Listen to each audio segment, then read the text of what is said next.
স্বপ্নে অধিষ্ঠিত হয়ে আব্দুল মুত্তালিব সেই নির্দিষ্ট স্থানে খনন করে আবার সেই কূপ মানুষের জন্য উন্মোচন করে দেন।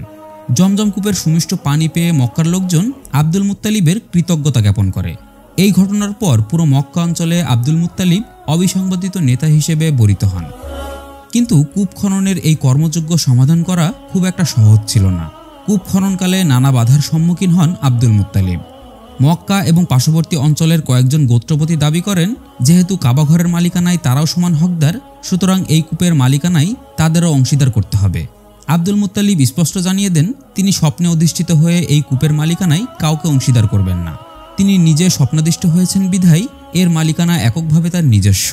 এই নিয়ে উভয় পক্ষে বিবাদ ঘনিয়ে ওঠে। অবশেষে সিদ্ধান্ত হয় কূপের মালিকানা কারোর একক হাতে থাকবে না। কাবা শরীফের নামে উৎসর্গিত হবে এই জমজম।